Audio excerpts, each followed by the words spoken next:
Les jeux dans l'enfance vont bien au-delà du simple amusement. Plusieurs études ont montré les effets bénéfiques du jeu dans le développement cognitif, affectif et social des enfants. En fait, dans les activités des jeux, l'enfant apprend à prendre la perspective de l'autre, à explorer son environnement et il développe également sa créativité et son imagination. Dans cette vidéo, vous allez découvrir comment les activités des jeux se développent chez un enfant avec un handicap visuel. Certaines études ont montré que le jeu symbolique apparaît plus tard chez les enfants avec un handicap visuel. Qu'est-ce que c'est les jeux symboliques? C'est ce qu'on appelle aussi les jeux de faire semblant.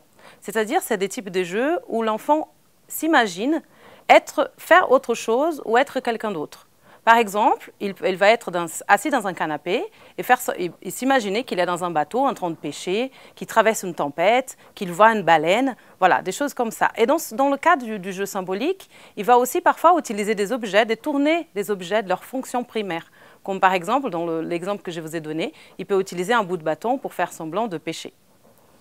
Alors, des études montrent que ce type de jeu, il va être encore très peu identifié chez les enfants aveugles de naissance à l'âge de 4 et 6 ans, alors que ce type de jeu il est déjà très présent chez les enfants voyants à l'âge de 3 ans. Une autre étude a consisté à observer 13 enfants entre 4 et 6 ans en train de jouer dans des situations spontanées de jeu. Et ils ont montré que ces enfants ils passent plus de la moitié du temps à faire des jeux de type sensorimoteur, c'est-à-dire faire des actions simples et répétitives, soit avec leur propre corps, soit avec des objets. Et ils passent moins d'un quart du temps en train de réaliser des jeux de type fonctionnel, des jeux où on va utiliser les objets dans leur fonction conventionnelle, leur fonction primaire, par exemple lancer une balle ou jouer avec une voiture. Et en fait, pendant ce temps d'observation, seulement 2 enfants ont réalisé des jeux de type symbolique. Alors, il n'existe pas vraiment un consensus dans la littérature par rapport au développement du jeu, à l'apparition du jeu symbolique, parce qu'on va trouver aussi d'autres études qui montrent que si les enfants ils n'ont pas des troubles associés, c'est-à-dire que dans ce qu'on avait vu, la question des facteurs endogènes, par exemple, s'ils n'ont pas des troubles associés et s'ils ont bénéficié d'une prise en charge adaptée à l'âge précoce, ces enfants, on va avoir apparaître des jeux symboliques à la même âge que les enfants voyants. Alors, donc, c'est une littérature qui est difficile à appréhender parce que c'est des études qui ont été réalisées avec peu d'enfants. Certaines sont des études très anciennes et il y a ces facteurs de l'hétérogénéité que nous avons vus, qui est très marquant dans le domaine du handicap visuel. Alors, ce qui apparaît quand même dans toutes ces études, c'est cette recommandation à une prise en charge précoce, à une éducation précoce et aussi à l'utilisation, c'est très important ça, à l'utilisation des matériaux de jeu qui sont adaptés à ces enfants. Alors, cela nous amène à la deuxième partie de notre vidéo. Quelles pratiques et matériels spécifiques peuvent être mis en place pour favoriser les activités des jeux chez les enfants avec un handicap visuel?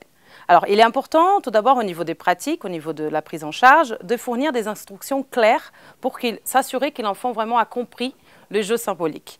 Travailler aussi à développer sa conscience de soi, de l'enfant, et son rapport avec le monde et les objets qui l'entourent. Il est essentiel de prévoir un matériel adapté. Alors, il faut faire une attention plus importante chez les enfants sans la vue, de fournir des objets qui ressemblent physiquement aux objets réels et qui sont les manipulations qu'ils ont pu faire réellement avec ces objets. Comme par exemple, imaginons un oiseau en fourrure, ça ne prendra pas de sens pour un enfant aveugle. Faire attention également à certains détails d'apparence qui vont passer du coup inaperçus pour un voyant, mais qui peuvent créer des confusions chez un enfant aveugle, comme par exemple des poupées avec des cheveux en plastique qui ont la même texture du reste du corps, ou par exemple des yeux d'une poupée qui ne se ferment jamais. Il faut prêter aussi une attention particulière à la proportion des figurines de jeux, des miniatures de jeux. Par exemple, avoir une girafe qui est plus petite, un plastique qui est plus petite qu'un oiseau, ça peut créer des confusions dans un contexte de jeu sans la vue.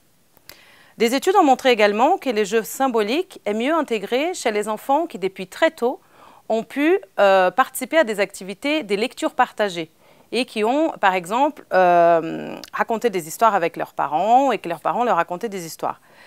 Et il est important, encore une fois, de proposer à ces enfants, pour justement favoriser ces types de lectures partagées, d'avoir des livres tactiles illustrés, mais comme nous avons déjà vu, il est important que ces livres aussi, ces illustrations présentes dans ces livres, y renvoient à des propriétés matérielles réelles des objets et que ce ne soit pas encore une source de confusion. Alors, en conclusion, cette vidéo, elle met en évidence l'importance du jeu dans le développement de tous les enfants. Bien que certaines études montrent que des comportements de jeu sont moins présents chez les enfants aveugles ou avec une malvoyance, cela semble davantage lié au manque d'une prise en charge précoce ou un manque de matériel adapté. En complément de cette vidéo, vous trouverez également des ressources qui vont vous montrer comment nous pouvons adapter des jeux de société à destination des enfants et des adolescents avec un handicap visuel.